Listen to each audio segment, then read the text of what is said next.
My dear student, अब आपको यहाँ पर समुच्चयबोधक अव्यय या समुच्चयबोधक अभिकारी शब्दों के बारे में बताया जाएगा। देखिए, समुच्चयबोधक अव्यय क्या कहते हैं, किन्हें कहते हैं? वे शब्दांश जो वाक्यांशों और उपवाक्यों को जोड़ने का काम करते हैं, उन्हें ही समुच्चयबोधक अव्यय कहा जाता है। उदाहरण देखिए, आपकी बुक में दिया हुआ है, राम लक्ष्मण और सीता वन को गए। यहाँ पर क्या जोड़ा गया? और। बच्चा भूखा है इसलिए रो रहा है, किसको जोड़ा गया? इसलिए शब्द को। तो जहाँ पर उपर्युक्त वाक्यों में और शब्द को और तथा इसलिए शब्द को जोड़ा गया, अर्थात इन्हीं को समुच्चयबोधक शब्द या समुच्चयबोधक अभिकारी शब्द कहते हैं। अब देखेंगे कि समुच्चयबोधक अव्यय कितने प्रकार के होते हैं। तो समुच्चयबोधक अव्यय के मुख्य रूप से 3 रूप होते हैं: समानाधिकरण समुच्चयबोधक, व्याधिकरण समुच्चयबोधक और विकल्प सूचक समुच्चयबोधक। सबसे पहले हम बात करेंगे समानाधिकरण समुच्चयबोधक की। तो समानाधिकरण अर्थात समान अधिकार रखने वाले शब्द। तो समानाधिकरण समुच्चयबोधक के 4 भेद होते हैं। पहला है संयोजक समानाधिकरण समुच्चयबोधक, दूसरा है विभाजक समानाधिकरण समुच्चयबोधक और तीसरा है विरोध सूचक समुच्चयबोधक। अब हम बात करेंगे समानाधिकरण। समानाधिकरण जहाँ पर और तथा एवं आदि शब्दों का प्रयोग किया जाए, जैसे सोहन और रोहन पड़ोसी हैं, दिव्या और रंभा सहेली हैं। अब विभाजक, विभाजक मतलब क्या? जो बांट दिया जाए, जिनके खंड कर दिए जाएं, विभाजक हो गया। जहाँ पर ना, या, चाहे आदि जैसे शब्दों का प्रयोग किया गया था। जैसे राकेश या ब्रजेश आया था, कन्फर्म नहीं हो रहा है यहाँ पर कि राजेश आ रहा है या ब्रजेश आया था, ये विभाजक है। पढ़ो चाहे ना पढ़ो, मुझे कुछ लेना देना नहीं है, यहाँ पर 2 बातें हैं, ये विभाजक का काम कर रही हैं। तीसरा है विरोध सूचक समुच्चयबोधक। विरोध सूचक में क्या है? जहाँ पर किंतु, परंतु, बल्कि आदि शब्दों का प्रयोग किया जाए, वो विरोध सूचक में है। जैसे वर्षा हुई लेकिन गर्मी कम ना हुई, वाक्य को जोड़ने का काम किसने किया? लेकिन ने। यहाँ पर उसने बुलाया तो था पर मैं न गया, इस वाक्य को जोड़ने का काम किसने किया? पर ने। तो आप समझ गए होंगे कि ये विरोध सूचक समुच्चयबोधक शब्द हैं। अब परिणाम सूचक समुच्चयबोधक। परिणाम सूचक समुच्चयबोधक में क्या होता है कि जहाँ पर किसी वाक्य में इसलिए, अतः, अतएव आदि जैसे शब्दों का प्रयोग किया जाए, वे परिणाम सूचक होते हैं। जैसे वर्षा हुई इसलिए मेढक बोलने लगे, तो वर्षा तो हुई और मेढक बोलने लगे, लेकिन इसको जोड़ने का काम कौन कर रहा है? इसलिए। उसने मेहनत की अतः पास हो गया, उसके परिश्रम का परिणाम क्या था कि वह पास हो गया, इसको जोड़ने का काम कौन कर रहा है? अतः कर रहा है। अब व्याधिकरण समुच्चयबोधक क्या है? जो आश्रित उपवाक्यों को जोड़ते हैं उन्हें व्याधिकरण समुच्चयबोधक कहते हैं। जैसे इस प्रकार, क्योंकि, यदि, तो, कुछ भी हो, यद्यपि, तथापि, तब भी, ज्यों ही, त्यों ही आदि जैसे जितने भी शब्द हैं, इनको ये सब व्याधिकरण समुच्चयबोधक में आता है। जैसे जैसा बोगे वैसा काटोगे, जितना गुड़ डालोगे उतना मीठा होगा। मैं ज्यों ही आया त्यों ही वह चला गया, मैं जैसे ही पहुंचा वैसे ही गाड़ी छूट गई। तो ये सारे शब्द क्या? जो आश्रित उपवाक्यों को जोड़ते हैं, उन्हें ही व्याधिकरण समुच्चयबोधक अव्यय कहते हैं। लास्ट है आपका विकल्प सूचक समुच्चयबोधक।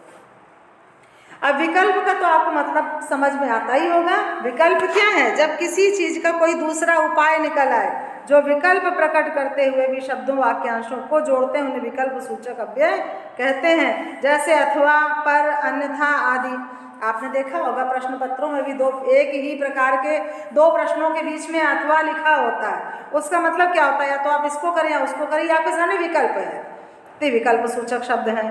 तुम मेरी सुनोगे अथवा मैं जाऊँ, चाय लोगे या कॉफ़ी आदि ऐसे जो वाक्य हैं, तो इनमें या जो शब्द जुड़ गया है, अथवा जुड़ गया है, तो ये क्या है? विकल्प सूचक समुच्चयबोधक अव्यय हैं। Is that clear everyone? I hope आपको बहुत अच्छे से समझ में आया होगा। अब आगे देखेंगे अभ्यास कार्य में सही विकल्प का निशान आपको लगाना है। यहाँ पर समुच्चयबोधक जोड़ते हैं, किसको जोड़ते हैं? क्रिया और सर्वनाम को, शब्द और वाक्यांश को, क्रिया और काल को या वर्णों को, तो क्रिया और वाक्यांश को जोड़ते हैं। सॉरी, शब्द और वाक्यांश को जोड़ते हैं। आपका बी वाला ऑप्शन सही है, ये वाला आंसर आपका सही है। समुच्चयबोधक के मुख्यतः भेद होते हैं। कितने भेद होते हैं समुच्चयबोधक के? समुच्चयबोधक के कितने भेद? समुच्चयबोधक के 3 भेद होते हैं। समुच्चयबोधक के 3 भेद होते हैं। नेक्स्ट क्या है? यदि परिश्रम किया होता तो पास हो जाते। वाक्य में समुच्चयबोधक क्या है? तो विकल्प सूचक समुच्चयबोधक इनमें से कौन सा है? अन्यथा, अभी आपको बताया था।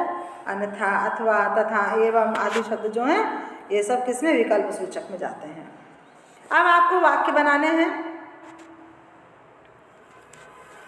इसलिए से वाक्य बनेगा तुमने अधिक परिश्रम किया इसलिए कक्षा में प्रथम आए। आगे देखें, यदि तुम आ जाते तो मैं भी साथ चलता। अन्यथा से तुम अपनी ही कहते रहोगे, अन्यथा मेरी भी सुनोगे। परंतु वह मधुर गीत गाती है परंतु सुंदर नहीं है। देखा आपने विरोधाभास? ताकि मैं रोज दूध पीता हूँ ताकि अधिक स्वस्थ रह सकूं। तो मेरे बच्चों, आपको समुच्चयबोधक अव्यय बहुत अच्छे से समझ में आया होगा। अब आपको हम इसी पाठ में अभिकारी व शब्दों में ही आपको समझाएंगे विस्मयादिबोधक। विस्मयादिबोधक क्या है? तो देखिए, विस्मयादिबोधक अव्यय यहाँ पर आपको अब पढ़ाने जा रहे हैं। विस्मय शब्द का प्रयोग कहाँ पर होता है? जहाँ पर हर्ष, घृणा, दुख, शोक, आश्चर्य, ठीक है, आदि शब्दों का जहाँ पर बोध होता है वहीं पर विस्मयादिबोधक चिन्हों का प्रयोग हम करते हैं। तो जैसे आपके उदाहरण में लिखा है, छी छी कितना गंदा है, उफ कितनी गर्मी है। इन वाक्यों में ये जो छी छी शब्द लगा है, उफ लगा है, ये सब विस्मयादिबोधक के ही प्रतीक हैं। इनमें विस्मयादिबोधक के अन्य उदाहरण, अब विस्मयादिबोधक के जैसे अब अभी मैंने आपको बताया कि विस्मयादिबोधक शब्दों के प्रयोग हम कहाँ कहाँ करते हैं। तो हर्ष, घृणा, आश्चर्य, शोक, स्वीकृति सूचक, चेतावनी और संबंध बोधक सूचक आदि शब्दों में प्रयोग करते हैं। अब हर्ष का क्या मतलब? क्या? हर्ष माने प्रसन्नता, शाबाश, आहा, वाह वाह, है ना, आदि शब्द हैं। घृणा सूचक में क्या है? छी छी, धत आदि। आश्चर्य में अरे क्या है आदि। शोक सूचक में आह, ओ, मतलब ये तकलीफें जो कष्ट दे रहे हैं। स्वीकृति सूचक में क्या है? जी, ठीक, अच्छा आदि शब्द हैं। चेतावनी में क्या है? सावधान, होशियार, खबरदार, बचो आदि शब्दों का प्रयोग चेतावनी सूचक में किया जाता है। संबंध बोधक में क्या है? अजी, ओ, हे, अरे। जब आप किसी को पुकारते हो तो कैसे कहते हो? हे इधर सुनो ना, अजी सुनिए। ये सारे शब्द क्या हैं? संबंध सूचक हैं। अब फिर से आगे देखिए, शोक, हर्ष, घृणा, आश्चर्य आदि भावों को प्रकट करने के लिए विस्मयादिबोधक चिन्ह किसका प्रयोग किया जाता है? इसको कहते हैं अल्प विराम का प्रयोग किया जाता है। तो मेरे बच्चों, आप ये पाठ बहुत अच्छे से समझ गए होंगे। इसके अभ्यास कार्य को भी देख लीजिए। मन के भाव प्रकट करते हैं। मन के भाव प्रकट करते हैं, कौन करते हैं? विस्मयादिबोधक अव्यय। शाबाश शब्द का सूचक है किसका? हर्ष का, प्रसन्नता का।